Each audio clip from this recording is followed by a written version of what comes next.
We will talk today about the Falklands War.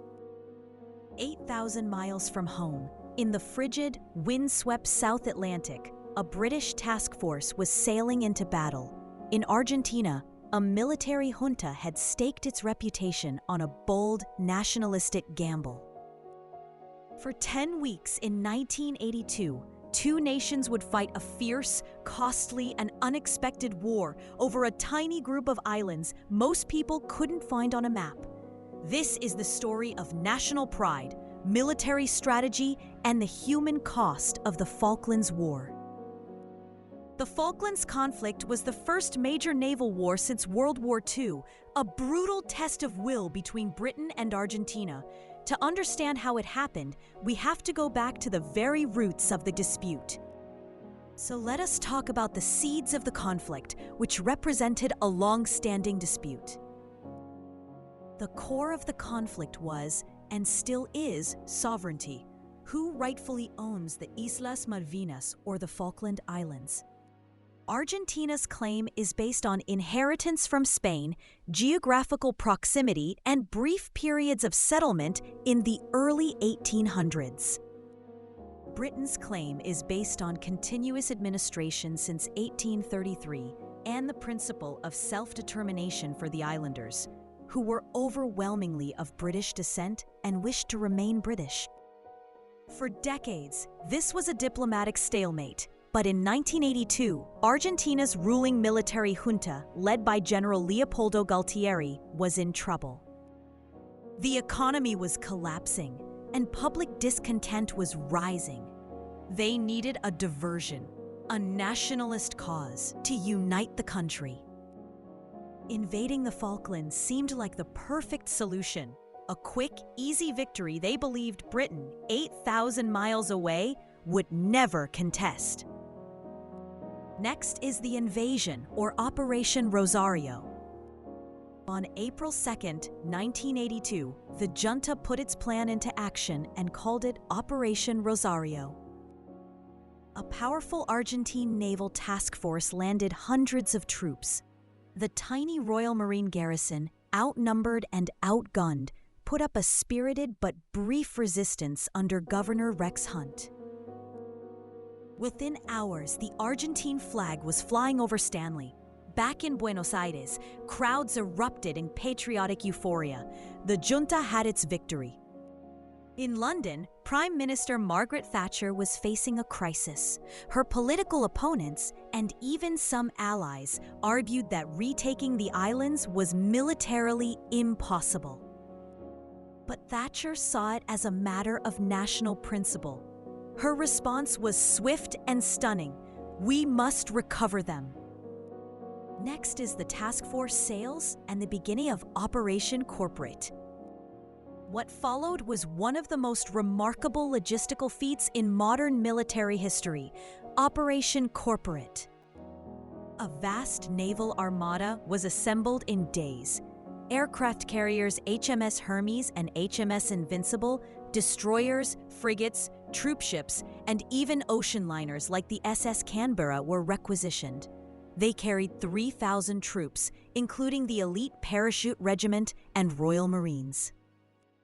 The world watched in disbelief as this fleet steamed south. It would take 3 weeks to reach the Falklands. During that time, diplomacy failed, and Britain established a total exclusion zone around the islands, warning that any Argentine ship or aircraft within it would be engaged.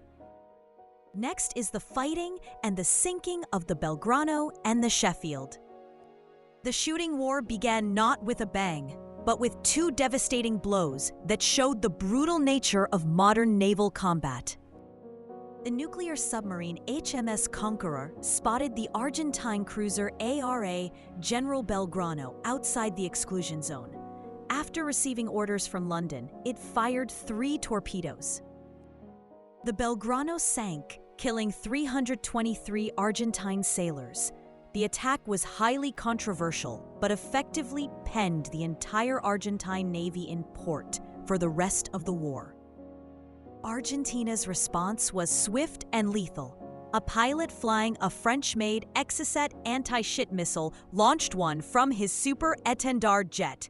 It streaked across the ocean and smashed into the destroyer HMS Sheffield. The ship was gutted by fire, killing 20 crew members. It was a shocking moment that proved the Royal Navy was utterly vulnerable. The war was now real, and it was brutal. Then came the land war, Goose Green, and the final push. With naval superiority contested, the war would be decided on the ground. The British forces established a bridgehead at San Carlos Bay, suffering relentless air attacks. From there, they began a grueling yomp, a forced march across the treacherous peat bogs of East Falkland toward the capital, Stanley. The Battle of Goose Green on May 28th and 29th. In a pivotal battle, the 2nd Battalion Parachute Regiment attacked a heavily fortified Argentine position at Goose Green. In a fierce, day-long fight against superior numbers, they achieved a stunning victory, but at the cost of their commanding officer, Lieutenant Colonel H. Jones, who was posthumously awarded the Victoria Cross. The momentum had shifted. The final battles for the highlands surrounding Stanley, Mount Longdon, Two Sisters, and Wireless Ridge were fought in bitter, close-quarters combat, often at night. The British forces, though exhausted, were better trained and equipped. The Argentine conscripts, brave but poorly led, began to falter. Let us now talk about surrender and legacy.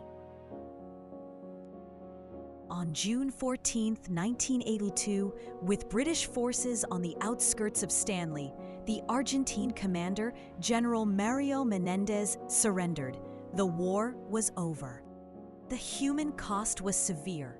Argentina lost 649 people, and the United Kingdom lost 255.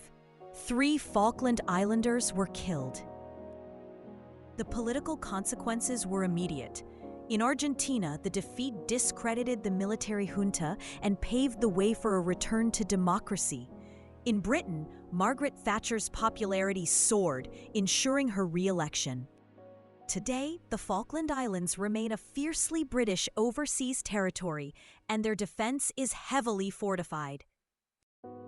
The war is a lasting testament to the lengths nations will go to defend principle, pride, and the will of a tiny population caught between two worlds. The Falklands War was a sudden, sharp conflict that emerged from the fog of history and politics. It was a brutal reminder that in the modern era, war is not just fought by soldiers on the ground, but by pilots, sailors, and submariners using incredibly complex and deadly technology. It is a story of incredible logistics, raw courage, and the tragic, inevitable cost of war. What are your thoughts about this conflict? Was it a necessary stand or a war of choice? Share your respectful perspectives in the comments below. If you found this dive into history fascinating, please give this video a like and subscribe for more content on pivotal moments in history. For further reading, see the official history of the Falklands Campaign by Sir Lawrence Freedman and 100 Days by Admiral Sandy Woodward. Talk to you next week. Thank you.